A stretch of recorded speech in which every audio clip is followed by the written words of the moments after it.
Hello, boys and girls. This is your old friend RJ City, and as you know, I'm reading you a bedtime story every day, and today is a new day, and it's getting dark, and you should be getting ready for bed, so I thought you could wind down by listening to me read you another one of my favorite bedtime stories. This one is an all-time classic called Curious George by H.A. Ray, but his friends just called him Ha.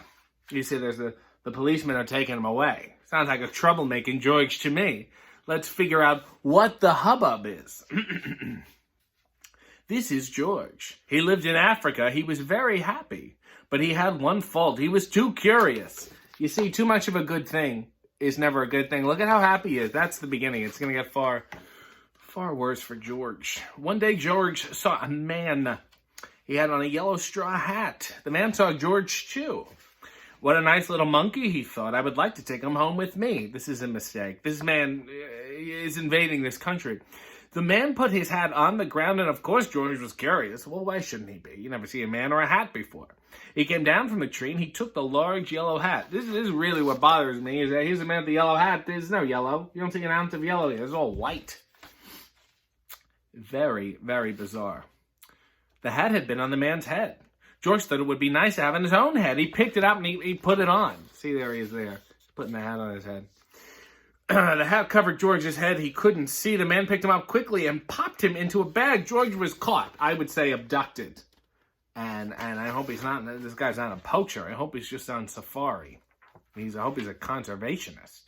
The man with the big yellow hat put George into a little boat, and a sailor rowed them both across the water to a big ship. George was sad, but he was still a little curious. Where is George's family? What does George eat? What terrain does George need to live on? This man is a reckless man. The reckless man in the yellow hat. On the big ship, things began to happen. The man took off the bag. George sat on the little stool, and the man said, George, I'm going to take you to a big zoo in a big city. You will like it there. Now run along and play, but don't get into trouble.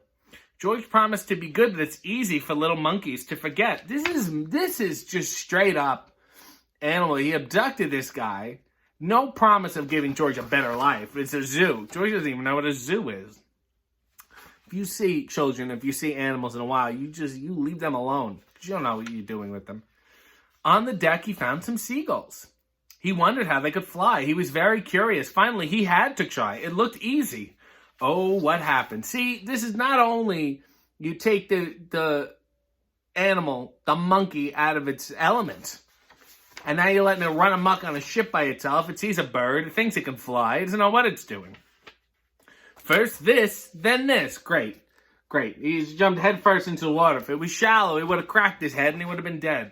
Where's George? The sailors looked and looked. At last they saw him struggling in the water and almost tired out. This is just a mistake. Put George back where you found him. Man overboard, the sailors cried, which is not what you cry, what you say monkey overboard. Everybody looking for a man, and it is a drowning monkey.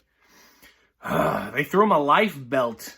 George caught it and held on. At last he was saved on board. Look at this. He almost drowned on all these fish. He's vomiting fish. What a disgusting tale. After that, George was more careful to be a good monkey. Until at last the trip was over. They stuck this guy on the ship for months, it sounds like. George said goodbye to the kind sailors, and then he and the man with the yellow hat walked off the ship onto the shore and onto the city to the man's house. This is this creepy guy. You don't know who he is. He asked permission from nobody. He's like, well, I guess this is my new life now. After a good meal and a good pipe, George felt very tired. What's in this? Tobacco? Huh? Or something else? Some of that funny smoke, huh? They're getting this monkey all drugged up, and it's a mistake. He crawled into bed and fell asleep at once. He's treating him like a human being. This is not how a monkey sleeps. They sleep in bushes, mulch. I don't know if someone could help me. Ding-a-ling-a-ling. George had telephoned the fire station. This monkey is running amok. The firemen rushed to the telephone. Hello, hello, they said, but there was no answer. Of course, this is a monkey. What do you want to say? Then he looked for the signal on the big map that showed where the telephone call had come from. They didn't know it was George. They thought it was a real fire. Well, I mean, that makes sense. Firemen are just doing their jobs. I don't blame them. It's really the man's fault, all of this. It has nothing to do with George, to be honest with you. You don't take a monkey out of its natural element. Hurry, hurry, hurry! The firemen jumped into the fire engines and onto the hook and ladders.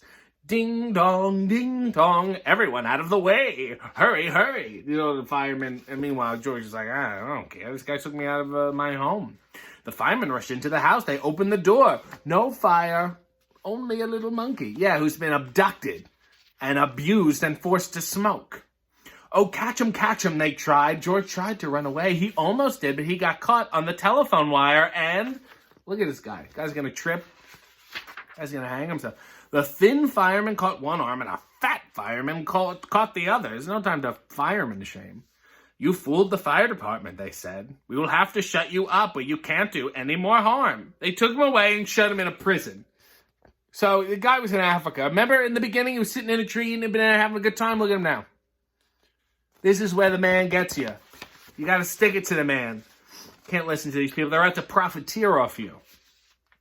George wanted to get out. He climbed up the window to try the bars just as the watchman came in. He got on the wooden bed to catch George, but the watchman was too big and heavy. The bed tipped. The watchman fell over, and as quick as lightning, George ran out through the open door. This isn't a bad thing. It's a good thing. This is how Planet of the Apes was started. Dear Lord. He hurried through the building and out onto the roof. And then he was lucky to be a monkey. Yeah, I'll say. He's having a swell time. Out he walked on the telephone wires quickly and quietly over the guard's head. George walked away. He was free. He's lucky he didn't electrocute himself. Imagine that. Imagine looking out your window and seeing this monkey fried up, flying through the air. Down the street outside the prison walls stood a balloon man. That's what they used to call them in those days. Very simple. Just a balloon man. A little girl bought a balloon for her brother. George watched. He was curious again. He must have a bright red balloon. He reached over and he tried to help himself, but why these people aren't shrieking, saying, oh my God, there's a monkey here. Somebody call the authorities. Not that they're going to do anything. They threw him in prison. Also, why firemen have prison, I have no idea. Instead of one balloon, the whole bunch broke loose, and in an instant, the wind whisked them all away, and with them went George, holding tight with both hands. This is truly a disaster. Remember that balloon boy on CNN that turned out to be a hoax? Up he sailed higher and higher. The houses looked like toy houses, and the people looked like dolls. George was frightened. He held on very tight. I don't blame him. He drops, and it's monkey salad, my friends.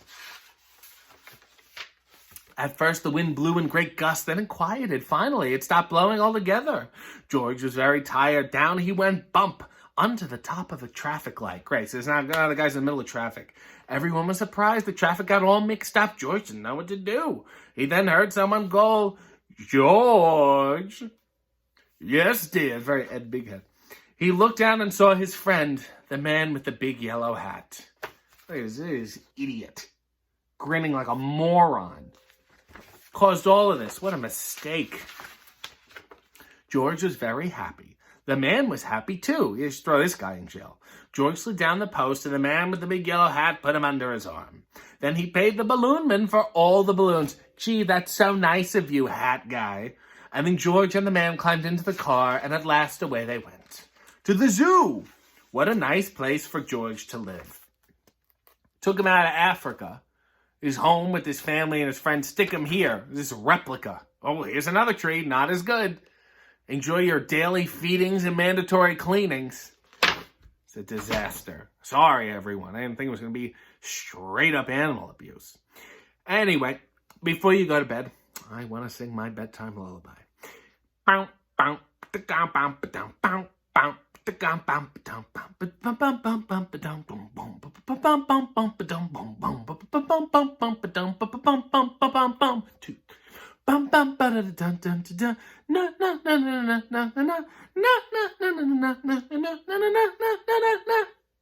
Good night. Guests of the RJ City Show, subscribe to his channel, follow him on social media, and buy his t-shirts at prowrestlingtees.com/RJ City.